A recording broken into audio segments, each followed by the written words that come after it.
Well, it's that time of the year again. Let's break out those measuring cups, the measuring spoons, the rubber spatulas, and rolling pins, and let's get to baking. Oh, and hey, while we were gone, we hit 100 subscribers, so thanks for that. Let's get into it.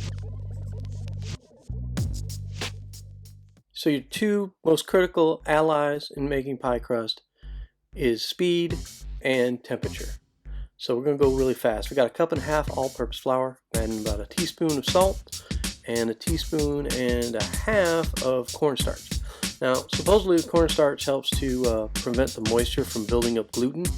I don't know if that's true or if it really works. Some pie crusts have the cornstarch added, some don't. To this, we're going to use some shredded cold right out of the fridge butter. We're going to use 10 tablespoons or about a stick and a quarter. We're going to do this just like we do with our biscuits. Again, you're not looking to develop gluten, so you want to keep this cold. You want to keep that moisture locked up in that butter, and you want to just go fast so that you don't melt that butter and don't let that moisture into the flour. Gluten is developed when two different proteins in the wheat they merge with water and the mixing and the beating and the kneading of the dough. So you want to go fast. You don't want to over mix everything. Right now we're just cutting this butter into the flour to try and make little pea-sized-ish cubes of butter. And then we're going to add, and this is odd, but we're going to add a third of a cup of ice cold, and I mean ice cold water, to kind of bind this flour together a little bit and give us a dough that we can work with. Again, ice cold, that cold helps to prevent the gluten buildup a little bit. It helps keep the moisture locked up in the butter, and that's the real killer. If the butter gets a little bit too warm, yeah, we're done.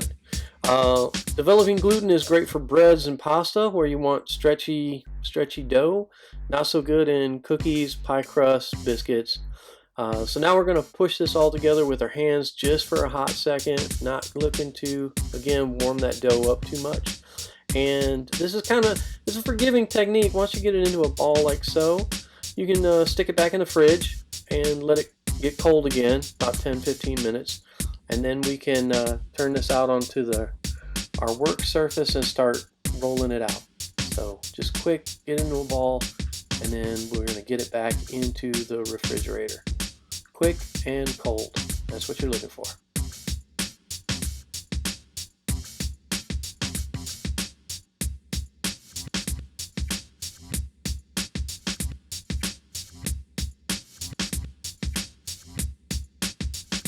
About 15 minutes later, toss this out onto our work surface. I'm using a French rolling pin right here.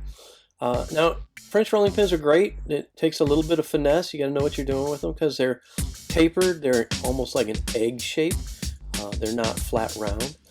Make sure to use a lot of flour. You cannot use enough flour here. It'll just combine with the dough as we roll it out, and it just makes for a flakier crust. The more flour you add, the better it gets. And again, it takes a little bit of a finesse. So if you want just a plain old straight wooden rolling pin, that's fine too. Easy enough to use. We're going to roll this out as evenly as possible and just take our time and yet work very quickly. It's an odd thing to say. Take our time, but work really quickly. You take your time and move the dough around. Make sure to keep flouring it as needed. You can see that it's just not sticking to the work surface. We're going to fold this into quarters, move some of that flour back up on top, and then roll it again. Now, the folding and rolling, that really helps to make this crust flaky and just fall apart, because these layers, they kind of stick together, but they kind of don't with the flour in between. So we're going to do this about 3, maybe 4 times until we get a nice even pie crust. I'm going to fold it in thirds here. Yeah, that'll work. And like I said, just keep working this until you got it to the thickness that you would like. And make sure it's kind of even. We're going to square this up a little bit. Getting a little too long on one end. All right, after about 4 or 5 minutes, we got this rolled out really nice and really thin, and it's really big. I could probably get 2 pie crusts out of this, but we're just looking for, well, we're just looking for as big a piece as we can because we're going to do hand pies. So basically, when you think about hand pies, you want to think about like the fruit pies you get at the grocery store. I've got a wide selection of circle cutters here. You can get this whole set for about $10 to $15 depending on where you go. I'm going to pick a pretty large one here, and we're going to just use this to cut the dough out in rounds just like you would cookie dough. Start working at the edge and be mindful of your spacing. Try and get as many circles as you can without wasting the dough. There is really no excess dough, no waste dough, because we can take that, put it back in the fridge for about 10 minutes and re-roll it out if we need to. But at the same time, you want to get as many circles cut out of here as you can. If you're going to stack these together, like I am, just give them a little flour dusting in between if you think you need it. You don't want them to stick together.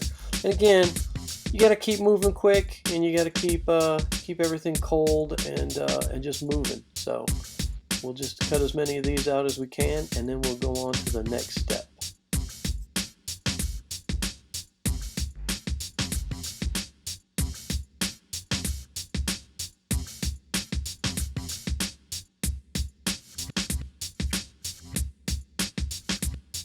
Oddly enough, the name of the song playing is Pasta Bread, which are the two things we're trying not to do.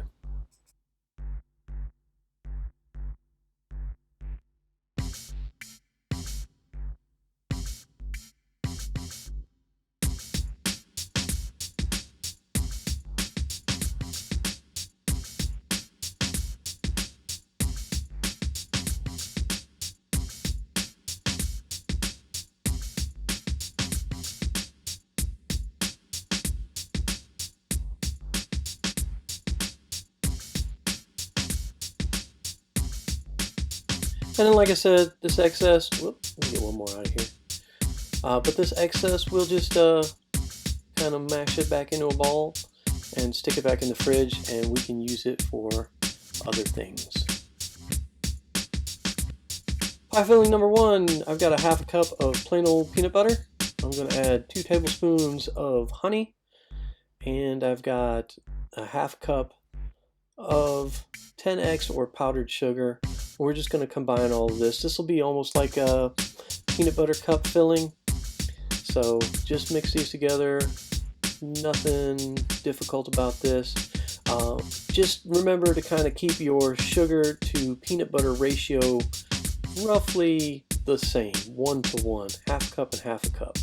It will look a little bit like so when you get done, a little stiff, but once you bake it, it'll loosen back up a little bit. So this is mixed up pretty well.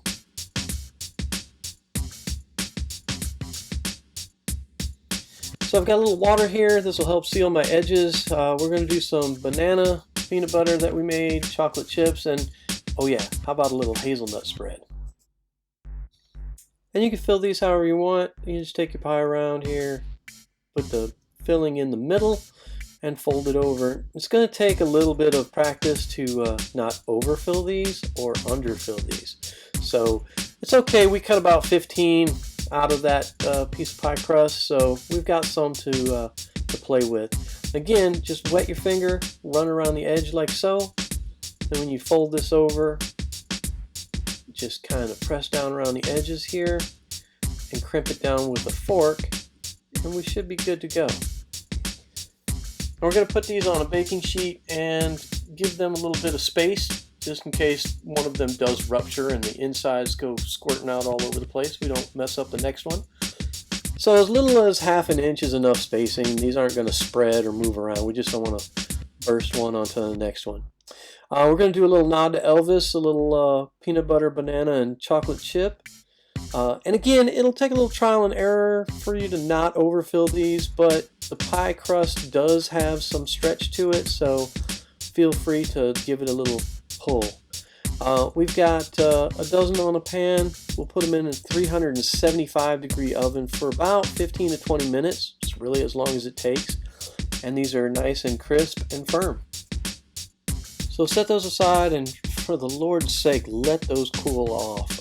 I would show you a plate up of this, but there's really no plate up. They're going to go right off that sheet pan. You're never going to get to actually present these.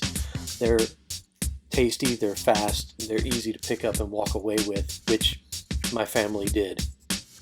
And that does it for this one. You know the rest. Like, subscribe, share. Check out RevQueenDaddy.com if you like the music, and we will see you again soon.